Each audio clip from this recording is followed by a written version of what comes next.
ये असर भी संकल्प लेने चला जाता है, हमेशा के लिए खत्म हो जाता है जो आपके शरीरों पर रहता है। मकान के असर के लिए भी आप ये तो स्थापना करते ही हो, 8 कर लेते हो। अभी जो शक्ति खुली उसके बारे में चर्चा करेंगे भी।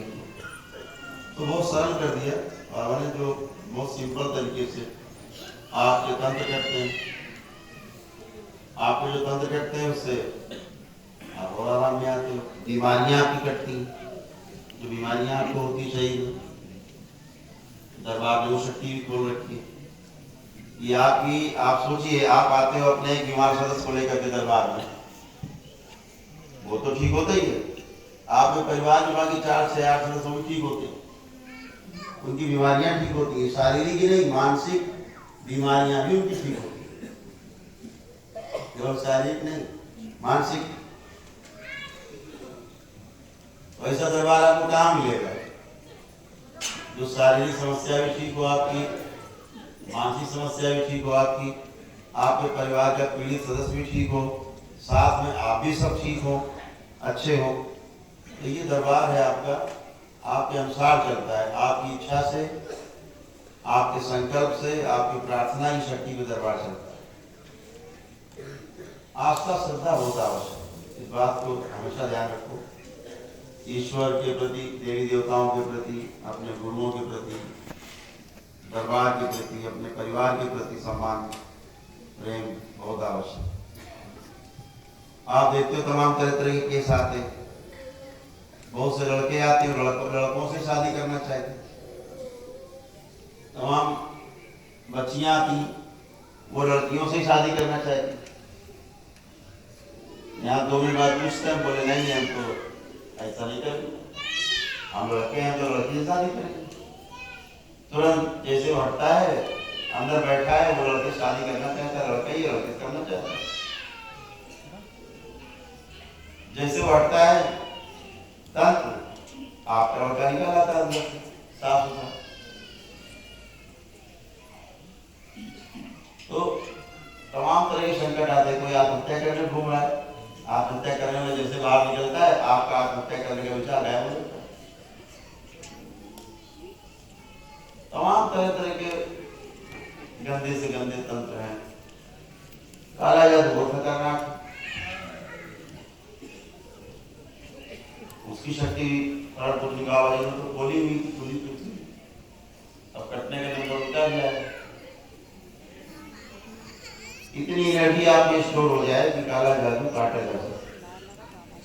कोई भी तंत्र काटा जाता है तो उसकी एनर्जी निकलती है, बैड एनर्जी आप कह सकते हो, लेकिन एनर्जी बैड और गुड हम नाम लगाते हैं, इसलिए एक का अच्छा प्रभाव है, एक का खराब प्रभाव है, इसलिए अच्छी खराब ऊर्जा बोल देते हैं। ऊर्जा न अच्छी है न खराब। सदुपयोग करने वाले की बुद्धि में निर्भर है, वो कैसे सदुपयोग करता है या दुरुपयोग करता है। हीटर जल रहा है, खाना पका लो तो चाहे खुद ही पक जाओ, हाथ कर लो, छप जाएगा हीटर हाथ। तो एनर्जी है, शाश्वत है, उसका तुम्हें लेना देना नहीं, किसी से निर्लेप। आप कैसे लेते हो उसको, वो मुद्दा है। तो जब एनर्जी कटती है, तंत्र कटता है, तो उसकी जगह पे आपके जो हवन के पुण्य होते हैं, जो आपने हवन किए हुए,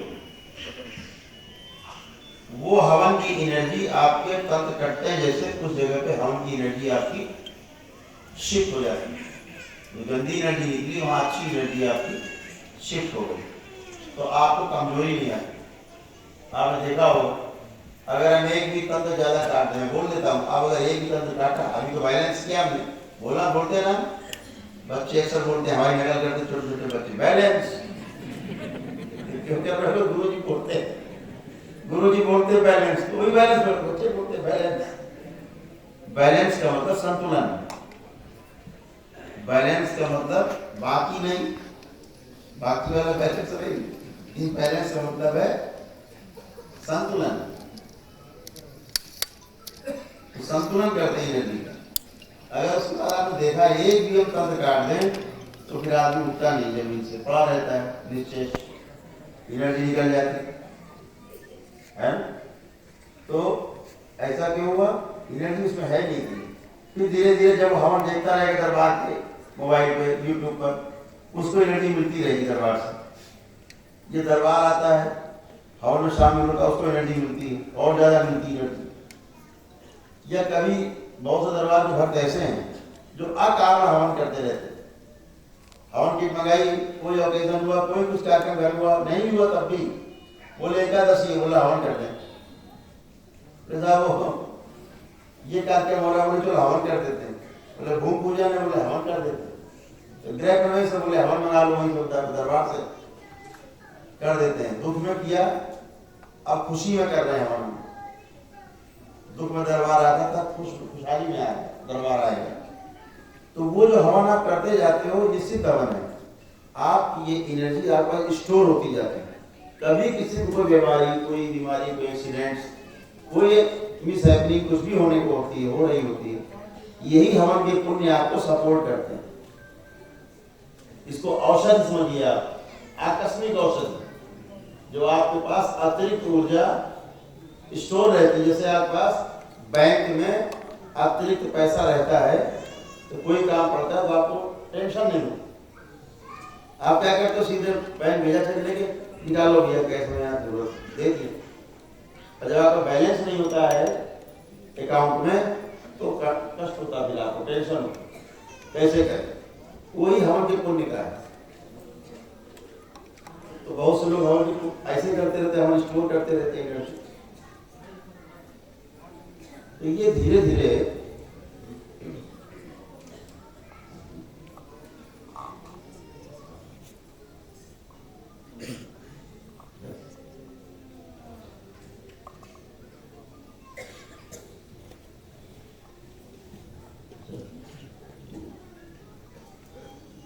तो जो हवन के पुण्य है, जितने आप पास रहते हैं, जितनी एनर्जी रहती है, उतना ही करता है। काला जादू जो होता है, एक बहुत खतरनाक तंत्र के रूप में होता है। ये आवश्यक नहीं कि आपके ही ऊपर हुआ है, पीढ़ी में किसी भी पूर्वज पे हुआ है, एक भी हुआ है कभी, वो धीरे धीरे सब में फैल जाता है जहर की तरह। अभी जैसे अपने यहाँ होता है कि लड़की शादी होके आपके घर आई बहू, और आपके यहाँ जुड़ी डीएनए में पीछे से काट दिया हमने, आप आते हैं गुरु जी शादी कराए हम, बहुत अच्छा है। बहू का जो मायका है वहाँ से उसके डीएनए का जो ऊर्जा पसंद काट देते हैं, वहाँ से गंदगी उसकी वापस हो जाती है, आपके ऊर्जा पथ जुड़ जाती है, आपका ऊर्जा पथ एकदम शुद्ध है, तो बहू बाबू कोई दिक्कत नहीं होती। लेकिन अगर बेटी आपकी ब्याह के जाती है उस घर में, तो उस घर के डीएनए में जुड़ती जाती, वहाँ गंदगी है ही। तो अगर वो हवन करते हैं, कुछ भी करते हैं कार्यक्रम, वो शुद्ध होते तो ही शुद्ध होती, अदरवाइज वहाँ पर उसको कष्ट कम होगा, उसको लेकिन होगा, वहाँ की पीड़ा जरूर होगी, ज़्यादा नहीं लेकिन कम ही होगी। ज़्यादा तब होती जब अपने मायके से भी लेके जाती और ससुराल में मिल जाती, डबल हो गई। तो अभी मायके से वाली तो खत्म, जीरो करके गई, ससुराल में गई है तो चलो झेल लेगी। अगर ससुराल वाले अच्छी बुद्धि की मिल गए, दरबार से जुड़ गए कहीं बहू के उसमें, तो उनके भी सारे पाप भूल जाते हैं और भागीरथ बन जाते हैं, वो लोग पूरा दुख करा ले जाते हैं, कोई दिक्कत नहीं होती। तो आप काला जादू को ऐसे समझें कि कोई भी, मान लीजिए आप क्या बहू आती, हम उसका डीएनए का ऊर्जा पर काट भी दें, तभी जो काला जादू का जो प्रभाव है उसके रक्त में है, वो आपके डीएनए के अंदर प्रवेश करता है।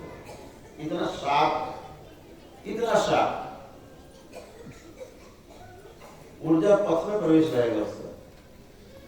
यानी घर का कोई भी सदस्य कहीं शादी करता है, ब्याह करता है आप, तो वो बच्चे पैदा होते हैं, एक के बाद दूसरा बच्चा, इसका बच्चा, उसका बच्चा, सब में उसका प्रभाव रहता है। काला जादू कहीं काम नहीं करने देता, कहीं आपको सफल नहीं होने देता।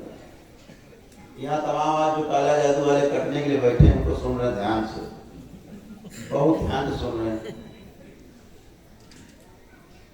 अभी तो आधा सक्रिय और आधा निष्क्रिय कर रखा है,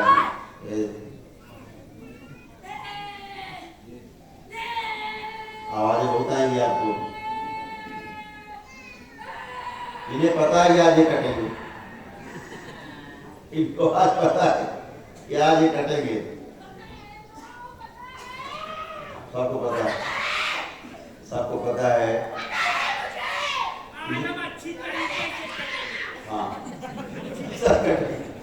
सारे कटेंगे, सबको पता है, समझे तो हाँ हाँ, मजे मजे। जितने काला जादू वाले इनको आधा निष्क्रिय कर दिया जाए पहले। ओम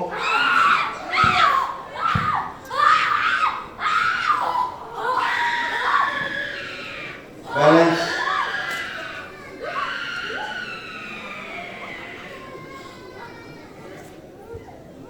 तो जब आप एक एनर्जी को निकालते हो तो उसकी जगह आपके हवन के पुण्य आपको सपोर्ट करते हैं। ये उसका मुख्य कारण है हवन का। आप पूछते ना लोग हवन क्यों करते हैं, तो गंदी एनर्जी शरीर से बाहर निकलती है। जैसे शरीर में गंदा खून है, लेकिन अगर गंदा खून निकाल दिया तब भी आदमी मर जाएगा। अगर गंदा खून भी सब निकाल दो, मेडिकल लाइन से जुड़े बहुत लोग यहाँ बैठे हैं, अगर गंदा खून शरीर से निकाल दिया जाए पूरा, जिंदा रह के मर जाएगा, मर जाएगा। तो गंदा खून हटाने के साथ साथ अच्छा खून वहां आना चाहिए। यही आपके हवन से पैदा हुई जो एनर्जी, जो ऊर्जा है, गंदी एनर्जी निकलती है, वहां पे अच्छी एनर्जी प्रवेश करती है, आपको संतुलित करती है। ऐसा होता है। तो जब आप आठवां हवन करते हो, आपको अतिरिक्त ऊर्जा मिलती है। तो मकान में जो गंदगी होती है, मकान के बंधन होते हैं, मकानों पर बंधन लगा होता है। आपको एक शायद बात पता है कि नहीं पता, बहुत से तंत्र ऐसे हैं जो आपकी शादी मकान से करा देते हैं, जमीन से करा देते हैं, आप उसे बन जाते हैं। वो तंत्र हर जगह काम करता है, हर जगह। तो इसलिए मकान में जो गंदगी होती है, प्रतिष्ठान है आपके, फैक्ट्री है, दुकान है आपकी, आपका घर है, एक घर है, 4 घर है, कितने घर हैं, रहते गंदगी रहती। तो सारे कटने के लिए व्यवस्था है कि जब आप हवन करके इनकी स्थापना करते हैं तो गंदगी जाती है। अगर आपका एक घर है, अगर आपके 2 घर हैं तो दूसरा हवन करना पड़ता है, 3 हवन है तो तीसरा करना पड़ता है, 4 हवन है तो चौथा करना पड़ता है, ऐसे करना। और बहुत लोग कहते हैं गुरु जी हम तो सब ठीक कर लिए, हम लोग देखते हैं असर अब भी आ रहा है। तो कष्ट कहाँ से आ रहा है? हम लोग देखते हैं तो मकान से आ रहा है, गिर गया मकान का, गिरा पड़ा। तो गुरु जी मेरा पहले थे उस पर रहते थे, लेकिन वो गिरा पड़ा, गिरा पड़ा, लेकिन उसकी पिक्चर आपके दिमाग में बनी हुई है। जैसे ओपन लैंड है, खुली जगह, उसकी पिक्चर नहीं बनती दिमाग में। लेकिन अगर बाउंड्री बना दो 100 गज की जगह के लिए, उसकी पिक्चर आपके दिमाग बन जाएगी।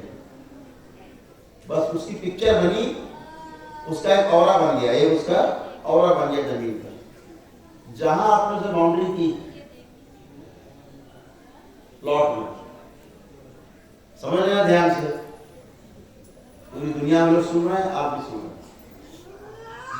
किस मकान के बारे में संकल्प करना है, समझ लें। ये सबसे बड़ी समस्या है, अभी आपके सामने आने वाली है। जैसे आप अमावस्या करेंगे, असर की प्रॉब्लम रहेगी, आप ये स्थापना करेंगे।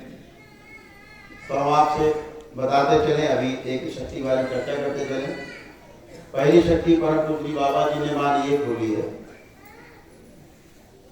कि जैसे ही आप 8वां हवन करेंगे, यंत्र स्थापना करेंगे,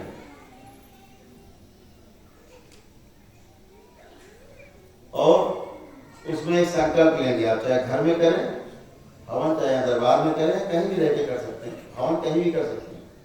अपने मकान के लिए हवन, 8वां हवन कहीं भी कर सकते हैं, 9वां हवन कहीं कर सकते हैं।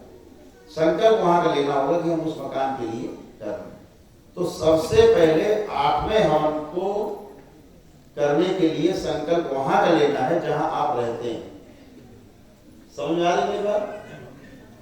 जहां आप रहते हैं, जिस मकान में रहते हैं, वहां का आपको संकल्प लेके हवन करना है कि हम दरबार से प्रार्थना करें कि हम इस मकान में रहते हैं बाबा, और इस हवन में वहां जितनी गंदगी है हमारे घर की, असर है मकान का, इसमें भस्म कर दिया जाए, श्रृंगार कर दिया जाए। बड़ी कृपा हो उस मकान को ध्यान करके और अपना हवन करके वो मकान बिल्कुल साफ हो जाएगा, शुद्ध। संकल्प जरूर लेना है, ये ध्यान रखें। संकल्प ही आपकी ताकत है, स्टीयरिंग है आपका, संकल्प स्टीयरिंग। तो आपने कहा कि मैं इस मकान में रहता हूँ, आगमन किया बाबा, इसके लिए हवन कर रहे हैं, इसमें जो भी गंदगी है, जो भी इसके अंदर असर है, सब हवन में भस्म करा दीजिए। आपका हवन खत्म हो गया, इधर पूरा सारा असर उसी मकान का भस्म हो गया। उसके साथ साथ आपको संकल्प लेना है कि हम लोगों में भी जो असर है, हमारे परिवार के सदस्यों में है, जिनको हमने अपने हवन के पुण्य में रखा है, बाबा उनका असर भी इसी में समाप्त करा दिया जाए। 2 संकल्प हो गए। याद रहेंगे, ना याद रहे तो वीडियो को रिवाइंड करके देखेंगे आप, लाइव में है, ठीक है। 8वां हवन करते, सबसे महत्वपूर्ण हवन है 8वां, ध्यान रखें। चिकित्सा के आखिरी पड़ाव में आप जा रहे हैं। 8वां हवन किया,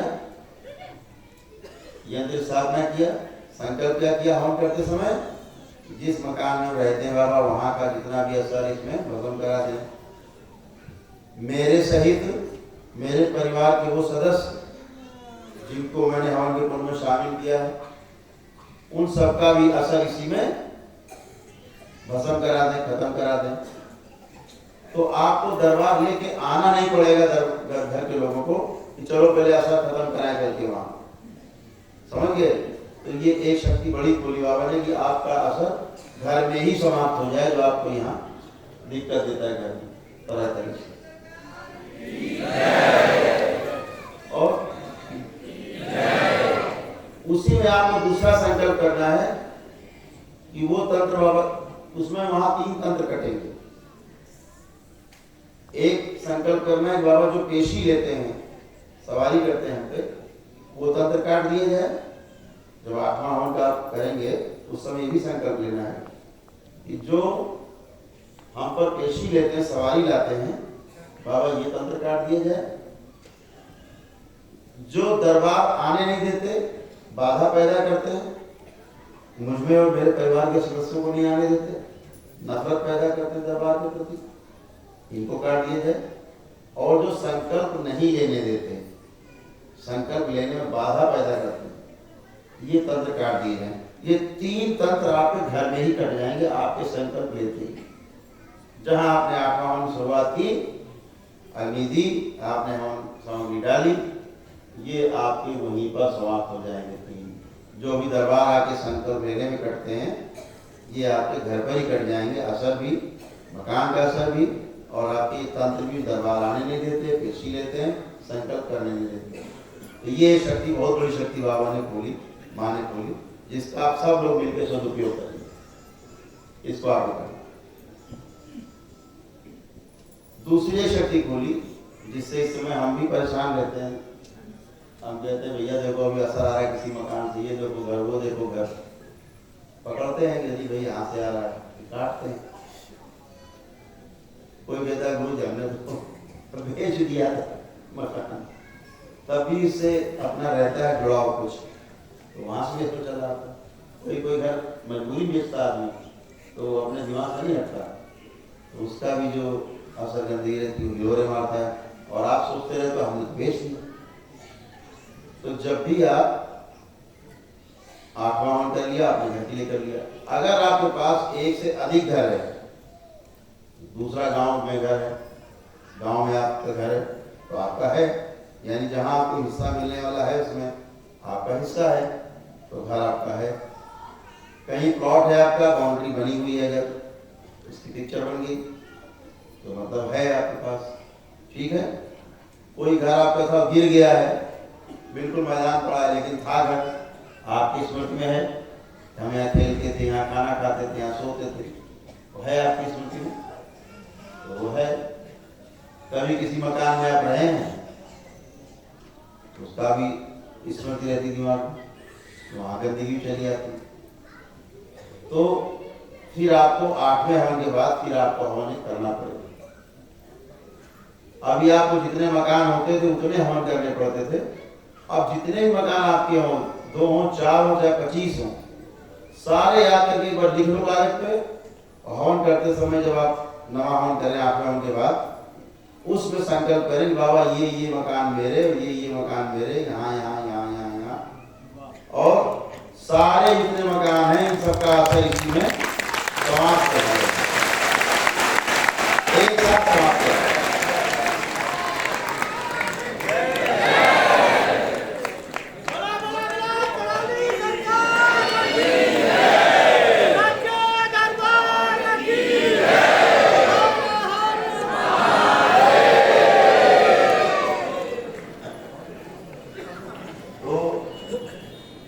जैसे ही आप एक अतिरिक्त हवन करेंगे 8 हवन के बाद, जितने मकान है आपको, मकान, दुकान, फैक्ट्री, प्रतिष्ठान, कुछ भी है, यहाँ है, विदेश में, कहीं भी, दुनिया किसी को नहीं, सबका केवल आपको संकल्प लेना है बाबा ये भी मकान यहाँ का है, ये भी यहाँ पर है, ये भी मेरा है, ये भी मेरा है, यहाँ किराए पर रहे थे, यहाँ पर रहे किराए पर, ये भी रहे, यहाँ भी रहे, इन सब में जितना असर हमें आ रहा हो सारा इसमें इस नवे हवन में भस्म कर देंगे, एक साथ सब भस्म कर।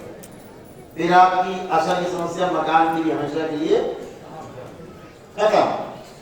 यहाँ पर डेड एंड आ गया, अब काम खत्म है। अब ये सुबह शाम तक मत्था पकड़ते रहते हैं, भैया रुपये असर आ रहा है। हम भी कर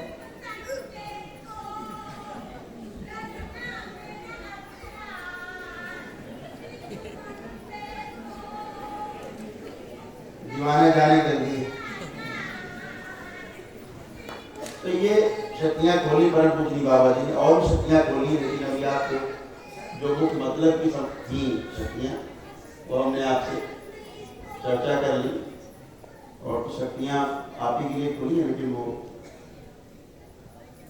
आपसे चर्चा करने वाली नहीं है, वो दरबार चंद्र मुनि है। एक ही जरूर आपको सूचना को देते हैं कि जो भी आपके परिवार का सदस्य मांस मदिरा का सेवन करता है, बहुत से परिवार के लोग हम आपकी पीड़ा समझते हैं, इसीलिए परेशान है कि सुनते नहीं, बात नहीं मानते, गाली गलौज करते हैं, तोड़ फोड़ करते हैं, मारपीट करते हैं, घर से भागते हैं, घर से भगाते हैं। तो जितना भी है आपको अपने हवन के पुण्य में शामिल सबको करना है। ये एक नई शक्ति की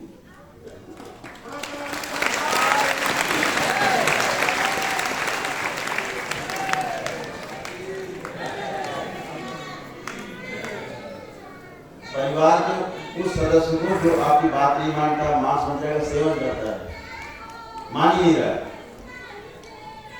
तो आपको अपने हवन के पुण्य में उसको शामिल जरूर करना है।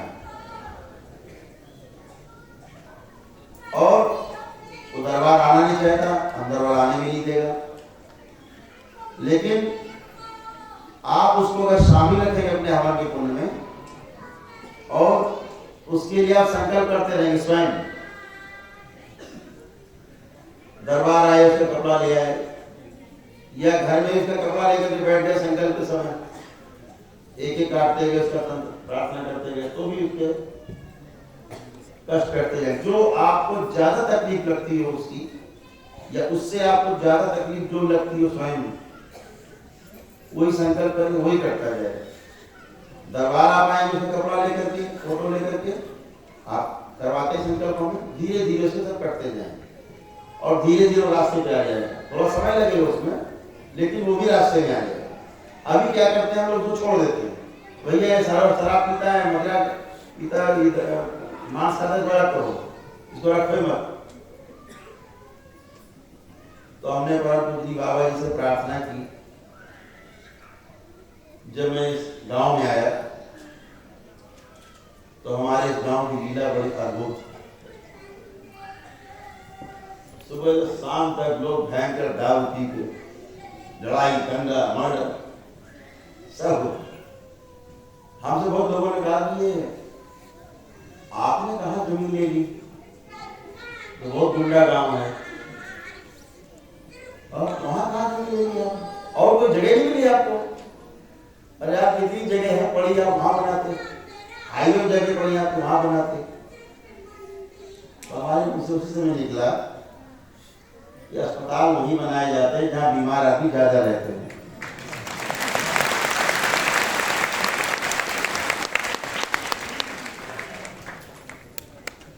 आज हमारा गांव बहुत प्यारा गांव है, इसकी गंदगी भी आज 90% गंदगी छट चुकी है।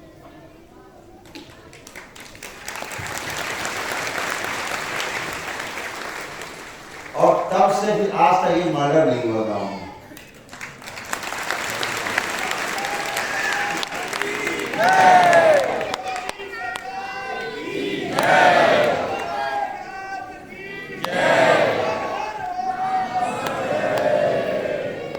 हमारा ये जो गांव है करौली गांव बहुत एनर्जेटिक है, बहुत ऊर्जावान गांव है, शुरू से बड़ा ऊर्जावान गांव है। पहले आप लोगों ने बहुत लोग आल्हा सुना होगा, कितने लोग आल्हा के बारे में जानते हैं? हाथ उठाएं। काफी लोग जानते हैं, पुराने लोग सब जानते हैं। आल्हा के जो रचयिता थे स्वर्गीय अमोल सिंह जी, वो इसी ही गांव के थे।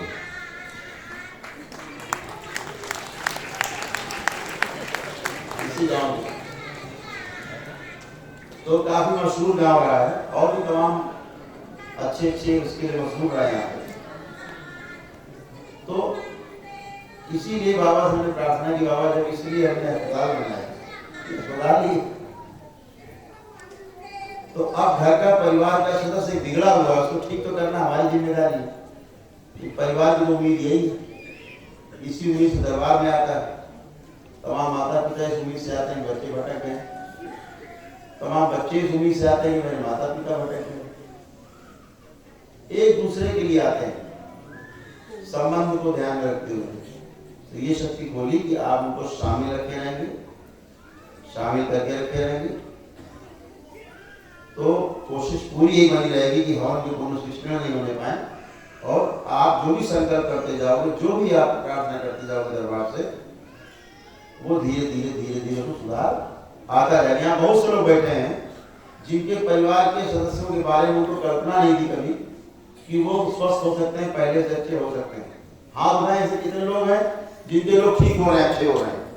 ये कितने हाथ उठाए? तो हाथ उठाए, इसके बाद भी ठीक हो रहा है। हरिया नीचे चलिए। तो इसलिए अच्छे होते जा रहे हैं कि दरबार की कृपा है। तो अब पूरी कृपा इससे हो गई कि अगर हवन के पुण्य रहते हैं तो चिकित्सा हो जाती है आराम से, हवन के पुण्य नहीं रहते हैं तो चिकित्सा नहीं हो पाती, संकल्प पूरा नहीं हो पाता। इस दरबार में सारे नियम गणित के जैसे, एकदम गणित के सेट नियम, एकदम गणित के नियम। 2 गुणा 2 बराबर 4, न पौने 4 न 4.25, ऐसे दरबार के आपके नियम है। जैसे कल एक बिटिया है, उसके माता पिता ने 8वें हवन का संकल्प ले लिया। रोज जरा फाल फाल के दरबार के सेवक कहते हैं जिसका जो संकल्प वही लेगा। यह संकल्प 8 हवन वालों का है, 7 हवन वालों का वही लेंगे, बाकी ना ले। कुछ ज्यादा तेज लोग होते हैं, बुद्धिमान, तो वैसे हुई थे बेचारे, उनसे किसी कहते यार ले लो, क्या जाता है, तो उन्होंने भी ले लिया तो बच्चा पूर्वस्था निकल भागा। अमावस्या हुई नहीं, 7 हवन कर लीजिए, अमावस्या हुई नहीं, बिटिया ये बेटी होगी।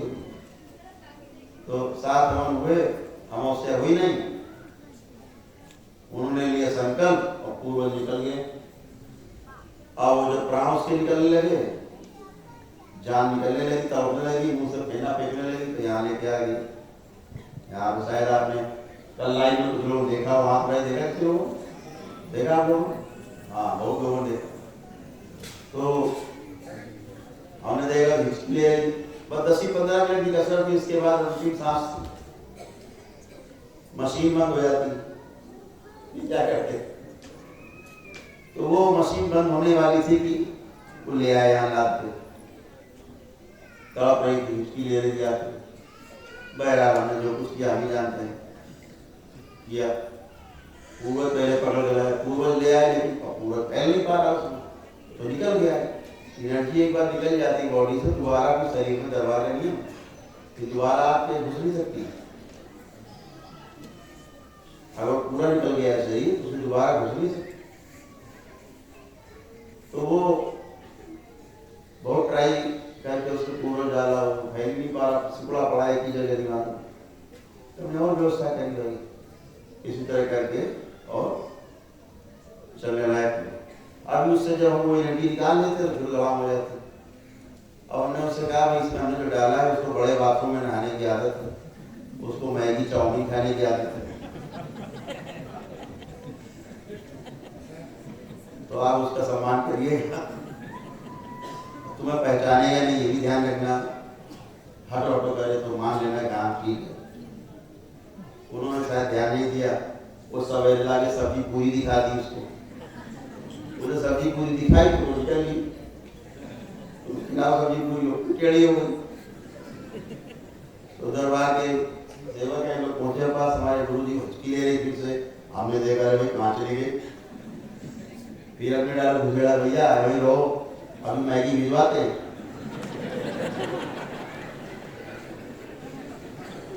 फिर हिचकी बंद हुई, हिचकी बंद हुई, फिर बुलाया चटनी चटनी चढ़ाई थी, मैंने चटनी खिलाओ, आगे बढ़ा कुरकुरे खिलाओ, कुरकुरे खा, मैं ये खिलाओ उसको, खाई कुरकुरे खाएगी चटनी, मोमोज खिलाओ इसको। अब तुम दिखा रहे हो पूरी सब्जी, मिठाई दिखा दी तो हमें कभी नहीं आएगी, फिर मिठाई दिखा दी खिलाने। तो अब व्यवस्थित है, उसको बड़ा बाथरूम चाहिए, बाथरूम में है गंदा बाथरूम है तो नहीं। तो मैं कभी एक बड़े वाले बाथरूम ऊपर ले जाओ जहाँ दरबार के सेवक रहते हैं, वहाँ ले जाओ, बिटिया थी तो ले जाओ साथ में, माता पिता को लेकर। तो बड़े बाथरूम में गई हुई, नहाया धोया होगा उसने, कपड़े उपड़े बदले होंगे। तो ऐसे ऐसे कार्यक्रम सभी से प्रार्थना मत करें, दरबार के नियम जो है उन्हीं को समझें, उसके अनुसार ही चलें, उसकी सुरक्षा आपकी भी है, हमारी भी हेडेक नहीं होगी। एक दिन यहाँ सांप कटवा के ले आए सर्जन, सांप काटा 3-4 दिन पहले और बताया भी नहीं, और डॉक्टर साहब ने कहा घर ले जाओ, तो उन्होंने लाकर डाल दिया। क्या हो गया, रात 2 बजे उठ कर चलने लगे यहाँ से, तो लोगों ने कहा गुरु जी ये तो मर गई। हमने कहा क्या को मर गया भाई, अभी तो बैठे। तो देखा तो टेढ़ी ठंडी, तुम्हें तो बताया क्यों नहीं, कहाँ डाल दिया, क्या हुआ, ये सांप ने काट लिया था। तो क्या सांप ने काटा तो अस्पताल ले जाते हैं, तो यहाँ का झाड़ फूक वाले के ले जाते, यहाँ क्या लिया है तुम।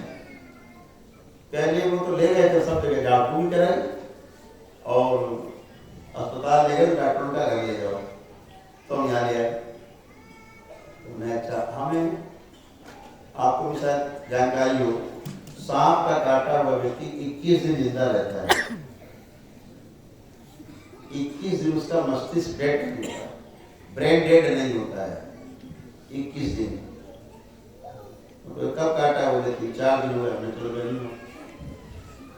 वो तो मृत थी। फिर हमने उसका जहर, यहाँ एक 2 लोग के बैठे, सर्वे शायद बैठा हो, बच्चा बैठा है, मैं उसमें कुछ जहर का असर भेजा, जो उसमें सोल थी वो अलग तड़पे, जिसको छुआ दे उसको वही तड़पने लगे जहर से।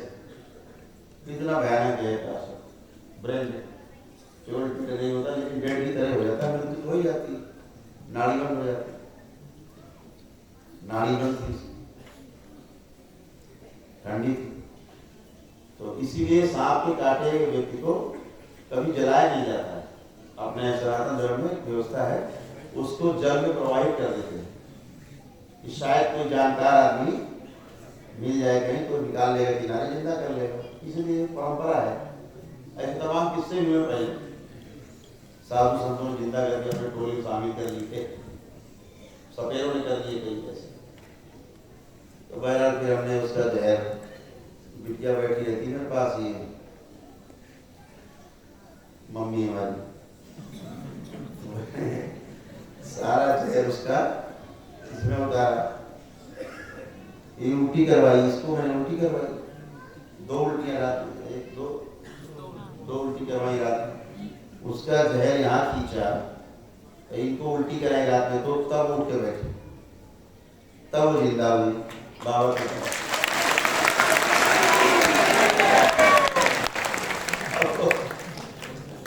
विज्ञान के लिए पहली है, लेकिन ऋषि मुनियों के लिए तो ये रोज की दिनचर्या काम है। अब ऐसे ऐसे संकट दरबार के बाबा के जो भक्त हैं, ऐसे ऐसे संकट बना के हमारे सामने लाते हैं। तो सभी से आग्रह ये, ऐसा कोई संकट न पैदा करें। एकदम दरबार के नियम जो है एकदम सेट नियम है। नियम है मतलब नियम है। आप देखते हो, आप कोई गलती करके आओगे, हम आपको पकड़ जरूर लेंगे, यहाँ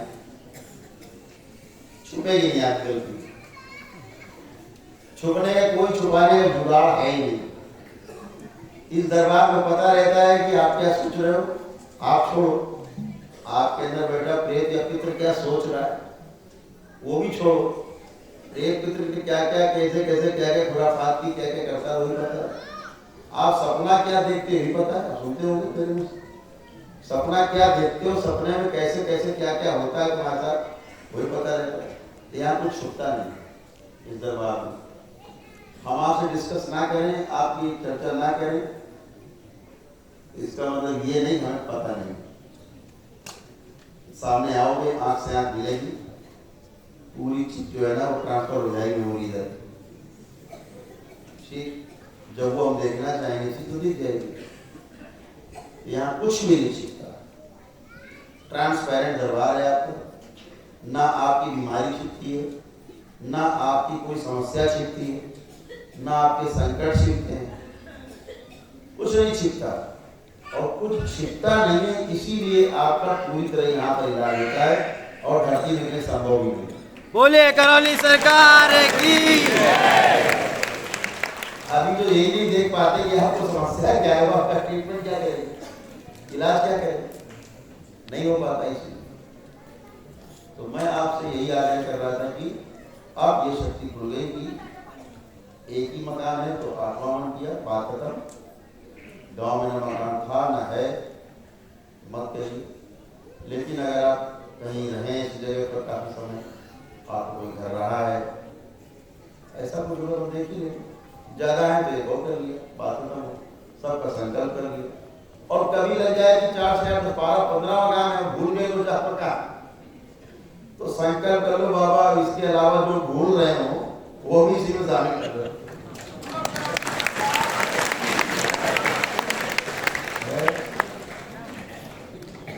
तो जैसे हम पढ़ लेते हैं आपके अंदर की बात, दरबार पढ़ते ही आपको कहाँ कहाँ क्या क्या व्यवस्था है तो शामिल कर लेते, आप संकट से मुक्त हो जाओ। उसके बाद जब आप दरबार आओगे तो तंत्र कटेंगे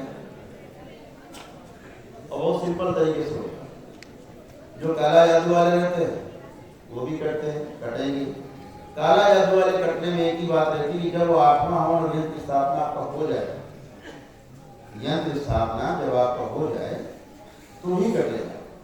कारण 7 हवन करने के बाद आपके असर बने रहते। असर जो है साधारण तंत्र को भी जल्दी काटने नहीं देता, वो आगे टूटता कहता पहला मेरा नंबर पहले था, ये कहाँ जाएगा। हाँ अच्छा नंबर पहले, हाँ तो नंबर पहले मेरा।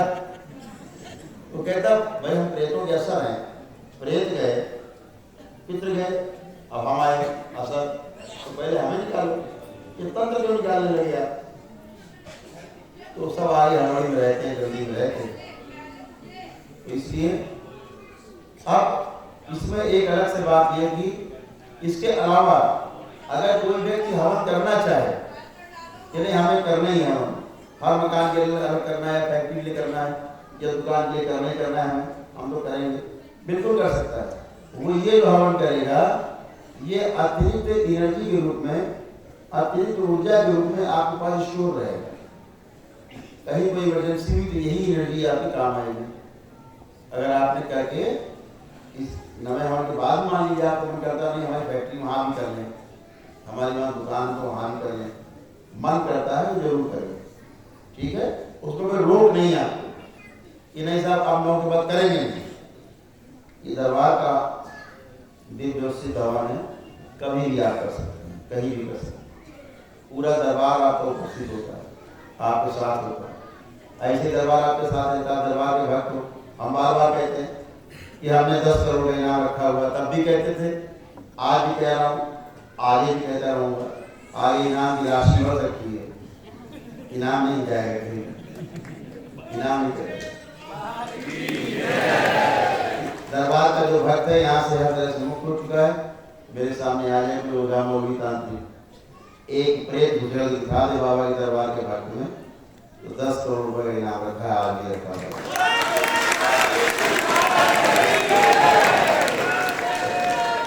ये दरबार की आन बान शान है। दरबार के भक्त की इतनी सुरक्षा है, इतनी धरती पर किसी की हैसियत नहीं जो आप में कोई तंत्र मंत्र कर सके, अगर आप दरबार के नियम पालन कर रहे हैं, दरबार के नियम पालन करते हैं, कोई नहीं छू सकता, हैसियत ही नहीं। आप कोई बीमार आदमी हो और उसके सामने अगर आप 1 मिनट बैठ जाएंगे तो आप सामने बैठ नहीं पाएंगे, उठ के भागे हो, आपको बर्दाश्त नहीं कर पाए, क्योंकि दरबार की ऊर्जा सीधे आप में आ रही होगी और उसकी पिटाई चालू हो जाएगी आपको देखते ही।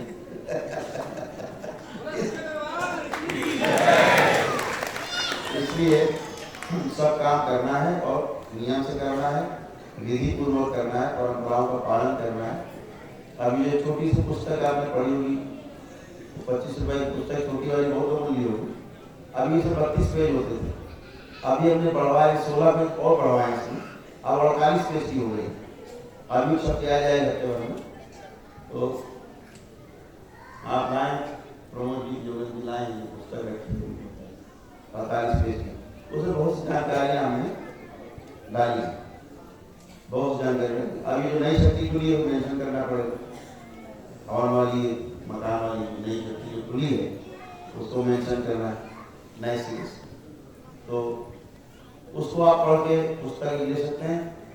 अभी आ जाएगा हफ्ते भर में छपके नई प्रिंट होके, सब जानकारियाँ उसमें अपडेट रहेंगी और आज तक अपडेट उसमें रहे, क्या क्या करना चाहिए, कैसे करना चाहिए, कब हवन करना है, कैसे करना, सारा कुछ कैसे नमन करना। जो हवन नहीं कर सकते आपको पता ही है, वो निःशुल्क है, दरबार के नियम है। आप बिना हवन के दरबार को प्रार्थना पूजा करते रहते हैं, उससे भी आपको समस्याओं से मुक्ति मिलती है। अवसर देते हैं, उसमें लोग साल से नमन कर रहे हैं, 1 हवन का पुण्य नहीं मिलता। कोई आता है 15 दिन में 7 हवन का पुण्य लेकर चला आता है। परसों से 3-4 दिन पहले भी एक बहन दिया हमसे, बोली तो आए यहाँ ये करने, हवन करने, तो हमने कहा हवन करोगी, बोली 7 हवन करके तभी जाएंगे, तो हमने हो गए 7 हवन के पुण्य किए बैठी हो तो पहले से, तो 15 दिन से वो कर रही थी केवल नमन। एक बार आई थी, बंधन करके चली हुई थी, ज्यादा पीड़ा में थी, कैंसर था उनको, तो दरबार की कृपा ये हुई कि इसको तुरंत इस सारे जो कष्ट दे रहे हैं पितृ और प्रेत, वो सारे जाने चाहिए। दरबार ने ऐसा सोचा होगा, तो उसके सारे प्रेत खत्म हो गए और पितृ भी सारे निकल गए, एक पितृ बचा हुआ था, साथ हम कपूर था उसके पास, तो उसकी पीड़ा कम हो गई कैंसर।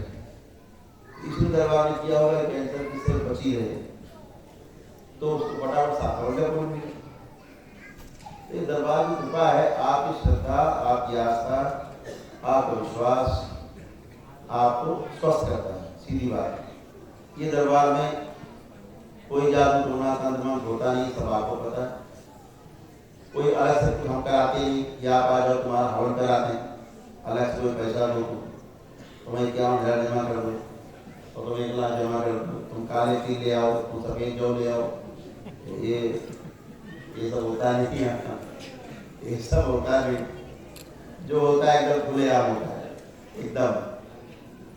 और दरबार बार मैं कहता हूँ, या तो आप पूरी तरह ठीक होते हो, बिल्कुल ठीक नहीं होते। पूरी तरह वही ठीक होता है जो नियम पालन करता है दरबार के, और जो नियम नहीं पालन करता बिल्कुल ठीक नहीं होता। सिंपल बात, इधर रहेगा या उधर रहेगा।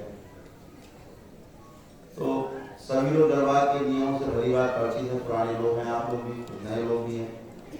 एक दूसरे जानकारी शेयर करते हैं। अनुरोध आपसे ये जरूर है कि बहुत लोग क्या करते हैं, दरबार के लोगों से पूछताछ करना चालू कर देते हैं।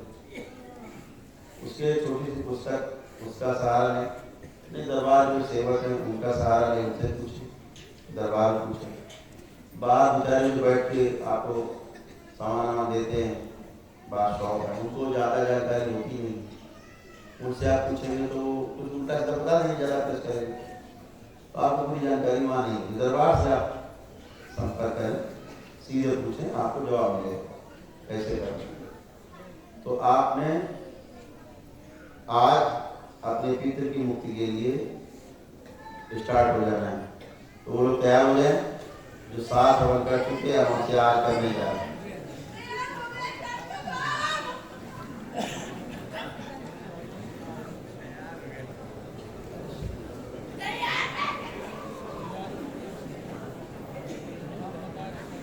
आज अमावस्या करने जा रहे हैं, उनके लिए कार्यक्रम है, ये ध्यान रखो। बाकी लोग आके लिए बंद करेंगे, सो रही तो सोने को हाथ पकड़।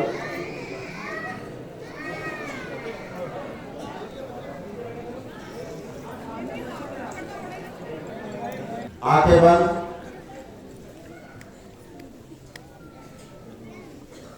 अपने अपने हृदय में भगवान भोलेनाथ को ध्यान करें। शक्ति स्वरूपा माता कामाख्या को प्रणाम करें। परम पूजनी बाबा जी को प्रणाम करें और गुरु माता जी को प्रणाम करें।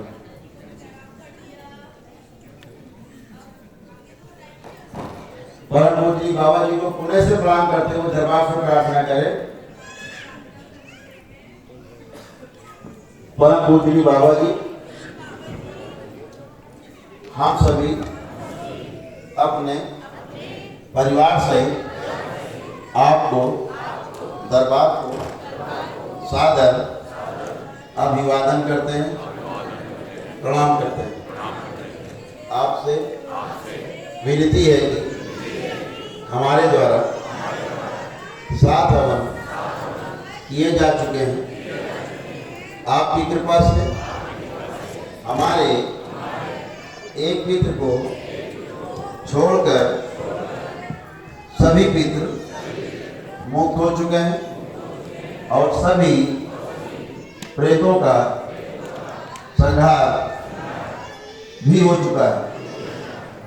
आपसे विनती है कि हमारे इस अंतिम पितृ को भी मुक्त करने की कृपा करें।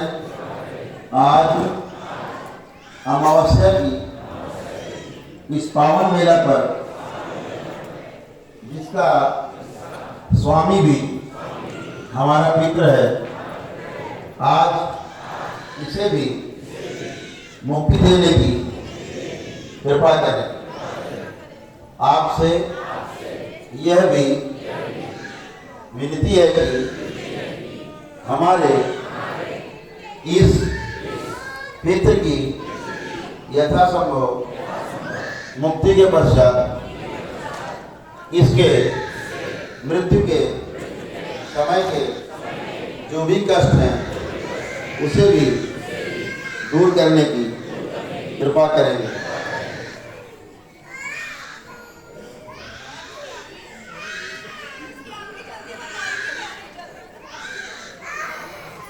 ओम।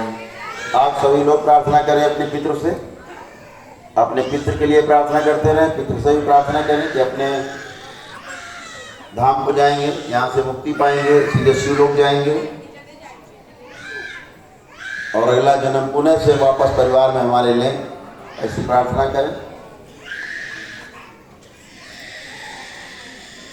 और ये भी प्रार्थना कर लें अपने पितृ से कि जाते समय जो भी गंदगी शरीर में बची हुई है, जो उसके द्वारा फैलाई गई या प्रेतों पितरों के द्वारा फैलाई गई, उस गंदगी को समेट कर भी अपने साथ ले जाए तो बड़ी कृपा होगी। प्रार्थना करें अपने पितृ से। से जो भी गंदगी है अंदर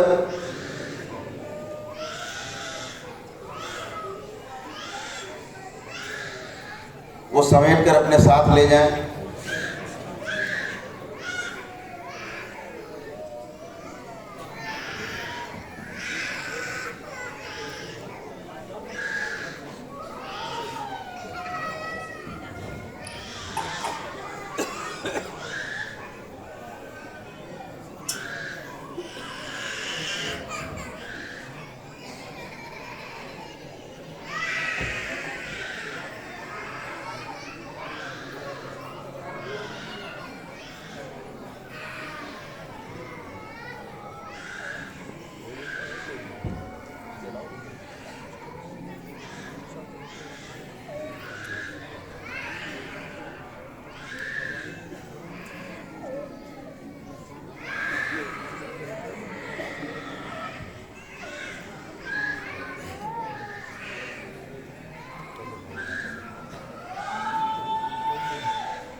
मेरी ओर से भी सभी पुत्रों से आग्रह है कि वो जानने के पहले अपने वंशजों के शरीर में रहे हैं, उन पर भी उनका कर्ज है। जैसे आपका कर्ज आपके वंशजों पर है, ऐसे आपका भी वंशजों पर कर्ज है कि आपको उनका रहने का स्थान, उनका शरीर मिला। तो जो भी गंदगी आपके द्वारा फैलाई गई या प्रेतों पितरों द्वारा फैलाई गई, वो सारी गंदगी आप समेट के अपने साथ ले जाएंगे। अब